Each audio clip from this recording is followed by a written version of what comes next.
Salut la compagnie, c'est Jules Melon et aujourd'hui dans l'arbre cinécritique, je vais vous parler d'un actionneur sorti ce mercredi en salle chez nous en France, déjà paru aux États-Unis il y a quelques semaines, à savoir le tant attendu ou pas, 4e volet de la saga Expendables, simplement intitulé Expendables 4, 9 ans après un 3e volet plutôt discutable.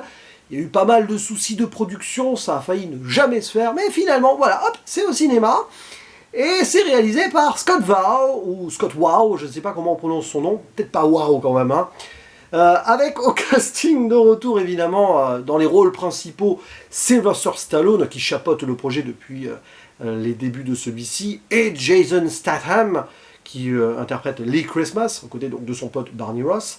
Il y a également Randy Couture et Dolph Lundgren qui reviennent, et bien sûr de nouvelles actrices et de nouveaux acteurs pour gonfler l'équipe ou les antagonistes. Megan Fox est là, et oui, elle interprète une ancienne petite amie du personnage de Lee Christmas, mais qui s'intègre dans l'équipe. Il y a aussi 50 Cent, incroyable mais vrai, il est là, tandis que Tony Jaa est présent, rappelez-vous, hein, Hank Back, et le méchant, quant à lui, est interprété par Iko Uwais, de Red 1 et 2. Et Andy Garcia, présent également dans un rôle à peu près équivalent à celui que a campé Harrison Ford et Bruce Willis. Et bon, scénario très simple sur le papier, coécrit par Kurt Wimmer d'ailleurs, qui avait notamment fait Equilibrium il y a une vingtaine d'années, que j'aime bien personnellement, un petit plaisir coupable on va dire. Bref, on va essayer de combattre des méchants terroristes, comme d'habitude. Ici, quelqu'un qui menace la paix dans le monde avec un trafic nucléaire, donc les Expendables sont envoyés là-bas, sauf que la mission ne se passe pas très bien, hein, de prime abord, et que donc les vieux de la vieille vont se poser des questions sur comment poursuivre cette carrière de mercenaire, ou pas. D'ailleurs, au moment, on voit le personnage de Lee Christmas qui va faire garde du corps d'un influenceur, dans une scène absolument gaguesque et inutile, pour un film qui l'est tout autant. Ouais, disons-le franchement. Autant le 3 est pas terrible, j'en ai parlé sur la chaîne, hein, j'ai fait une rétrospective des 3 premiers. Peut-être pour ça que j'ai vu ce 4. Hein. Mais là, on touche le fond. Et on le sent qu'il y a eu des soucis de production. On sent que c'est forcé, que ça aurait jamais dû être abouti. D'ailleurs, le film n'est pas abouti. Il est sorti comme ça, on dirait un direct to VOD, voire DVD, qui a des problèmes de post-prod immenses au niveau des effets spéciaux, parce que ça fait pas les efforts. On le sent, bon, oui, il y a quelques scènes qui ont été tournées quand même à l'étranger, en plein air, bien sûr, mais dès qu'on est sur les personnages principaux, ça recentre vraiment l'action, et dans du fond vert, on voit que ça a été fait en studio. C'est pas bon du tout, parce qu'on n'y croit pas un seul instant. Et bon, autant l'histoire en tant que telle, peu importe, on n'y va pas pour le scénario, on y va pour la castagne, pour les punchlines. Bon, allez, sauf qu'à la fin, on se retrouve avec du retournement de situation qu'on peut voir venir ou pas, mais c'est bien forcé quand même dans le truc. Je ferai une zone spoiler, bon, un détail très important quand même, qui selon moi signifie beaucoup de choses. Et franchement, on trouve le temps long. Pourtant, le film fait quoi, 1h35, 1h40, si on compte pas le générique. Mais ça paraît long, parce que c'est pas du tout intuitif. Contrairement aux 2 premiers, voire le 3 qui avait quand même quelques bons petits moments, faut l'avouer, même si c'était très moyen, voire médiocre. Le 2 étant mon préféré. Là, ils n'y sont plus. Stallone, d'ailleurs en tête, puisqu'il n'apparaît pas très longtemps dans le film. On voit qu'il n'a pas vraiment voulu se consacrer beaucoup à ce projet, parce qu'il n'a pas tourné beaucoup de scènes. Et Jason Statham, bah, il nous fait du Jason Statham qui vient chercher son cachet, avec sa voix comme ça, qui va dans les graves. C'est le Statham Show, sauf que là, ça ne fonctionne pas. C'est un film Expendables qui n'est plus vraiment un Expendables. C'est un spin-off sur Lee Christmas. Et le film a failli en être un. C'était prévu potentiellement qu'il y ait donc un spin-off sur ce protagoniste. Finalement, ça a été vraiment bidouillé de façon à ce que ça redevienne un Expendables. Ça se sent dans l'écriture, parce que j'ai dit qu'il y avait Kurt Wimmer au scénario, mais ils sont combien? Il y a plein de noms là, je vois là sur Wikipédia, qui sont crédités. C'est pas bon signe, c'est pas bon signe. Et surtout, le pire dans cette histoire, au final, c'est que Tony Jaa et Iko Uwais on n'en fait quasiment rien. Pourtant, vous les connaissez si vous les avez vus donc dans Hong Bak ou The Raid. Certes, ils ont peut-être pris de l'âge, mais franchement, là, c'est le strict minimum. Et en tant qu'antagoniste principal, Iko Uwais, terroriste donc, il se fait quand même vite fait fermer son clapet. J'en dis pas plus, c'est même pas ça le principal de toute façon de l'intrigue. Donc, bon, les punchlines restent là. Parfois, on va sourire. En mode, ouais, la vieille garde est là, elle essaye encore de garder sa place, mais on la sent bien dépassée. C'est quand même une des thématiques du film en soi.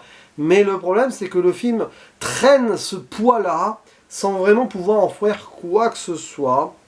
On essaye donc d'avoir des moments de dérision, donc c'est pas ça avec Statham qui se retrouve bodyguard là. En plus, ça s'insère très mal dans l'intrigue, avant qu'il ne revienne, etc. Et puis alors, le nœud principal de l'action, en mode pseudo-huis clos tendu sur un porte-avions, oh là là, qu'est-ce que c'est pâteau! Ça ne fonctionne pas du tout. On aurait pu installer un peu plus de tension, de thriller, mais même pas. Puis une tentative d'humour à un moment avec la musique P.I.N.P. de 50 Cent, parce qu'elle est le personnage de 50 Cent. Mais on fait même pas un effort de pousser le côté méta jusqu'au bout, en fait, avec ce moment-là. C'est juste purement gratuit et très mal agencé. C'est compliqué quand même, parce que, bah oui, on sent que les contrats ont été signés, etc., que ça a mis trop de temps à se monter, et que, au moment donc de la finalisation de l'écriture et du tournage, eh bien, il n'y était déjà plus, tout simplement. C'est terrible. Voilà, ils sont venus chercher leur argent, parce que, voilà, hop, on leur a promis, hein, un an avant, ouais, tiens, on fera le 4. Donc c'est passé comme ça, et franchement, le film n'est pas une souffrance absolue, attention, il n'y a rien d'ultra détestable. Mais même sur du Expendables, même après le 3 qui était décevant, donc on n'attendait pas grand chose du 4, avouez-le, eh bien c'est tout plat. Voilà, c'est l'encéphalogramme, comme ça, pouf, linéaire, et je comprends pourquoi hein, les Schwarzenegger ou autres, même Terry Crews ou Jet Li ne sont pas revenus. Parce que si c'était pour se traîner là-dedans, même Stallone, en cours de route, l'a compris, j'en suis persuadé. Car, spoiler, son personnage de Barney Ross, au bout de 20-30 minutes, bon, 20 minutes je pense, hein, du film, à peu près, meurt. Oui, ils le font mourir, hein. Crash d'avion, tout ça, on voit son corps calciné avec la bague qu'il a récupérée avant dans le bar, etc. Et qui, en forme d'hommage, va finir sur sa main calcinée avec le doigt d'honneur, hein, voilà. On met la bague sur le doigt qu'il faut. Oui, bah c'est ça. En gros, à ce moment-là, Stallone, à travers ce moment détourné de l'intrigue, fait un doigt d'honneur à sa propre franchise. C'est quand même lui qui l'a monté à la base. En disant, bon allez, vous faites n'importe quoi, je m'en vais comme ça. Voilà. Le personnage Andy Garcia, c'est le méchant en fait. C'est bien forcé ça aussi, et on le voit venir en plus, enfin bon. Mais bon, puisqu'on est dans le délire absolu, le film est un fiasco absolu, je crois, aux États-Unis. À mon avis, en France, ça sera pas mieux. Il faut revenir le personnage de Stallone à la fin, qui avait évidemment fait croire à sa mort. Oui, bah oui, calciné, on le reconnaît pas, de toute façon, hein, à la base. Bon, ils n'ont pas fait d'identification dentaire au cas où, on ne sait jamais. Il revient sauver la situation, parce qu'il avait tout compris, il savait que c'était le personnage Andy Garcia, le méchant, donc il arrive de nulle part comme ça, en plein milieu de l'océan, en hélico, pour sauver pile à la seconde près son pote Lee Christmas qui allait être buté par le méchant. Le sens du timing absolu quand même, hein, parce qu'il faut qu'il vienne de loin avec son hélico. Hein. Voilà. Et donc Stallone, en plus, on nous fait revenir donc Sly, en croyant peut-être qu'on ferait un Expendables 5. Ah bah vu le flop absolu au box-office, ils l'ont fait revenir pour rien, ils auraient mieux fait de le laisser crever. Fin de la zone spoiler. Bon, ce film ne m'énerve pas, hein, contrairement à ce que je pourrais laisser transparaître ici, pas du tout, parce que je n'en attendais rien. Je l'ai vu en mode récréatif, j'ai un peu l'impression d'avoir perdu mon temps, mais c'est de ma faute. J'ai revu les 3 et j'en ai parlé sur la chaîne, je me suis mis en position donc d'aller quand même voir le 4 pour me rendre compte de moi-même ce que ça allait donner. Et c'est clairement le pire, bien sûr. Et j'ose espérer qu'il n'y aura pas de 5. Ouverture possible, ouais, mais vu les résultats au box-office, non. Voilà. Qu'ils fassent leur spin-off sur Lee Christmas Evil avec Jason Statham. Mais bon, Jason Statham, il traîne déjà pas mal de projets foireux possibles. Alors, je parle pas de Fast and Furious, c'est sûr. Ou Hobbs & Shaw. si ça revient ça. Ou de Mech 2 peut-être. Mais laissez cet univers tranquille. Voilà, je pense que il a fait son temps. Déjà le 3 sonnait un petit peu le glas, mais au moins, bon, il y avait une forme de cohésion par rapport aux deux premiers. Là, bah, les Expendables ne sont plus que l'ombre d'eux-mêmes, et pour cause, hein, ils vieillissent. La nouvelle garde, j'en ai même pas parlé, parce que des nouveaux personnages, on s'en fiche complet. 50 Cent, enfin, qu'est-ce qu'il est venu faire là? Qu'est-ce qu'il vient faire là, en fait? Bref. Peu importe, Expendables 4, je ne suis personne pour vous dire de ne pas aller le voir en salle.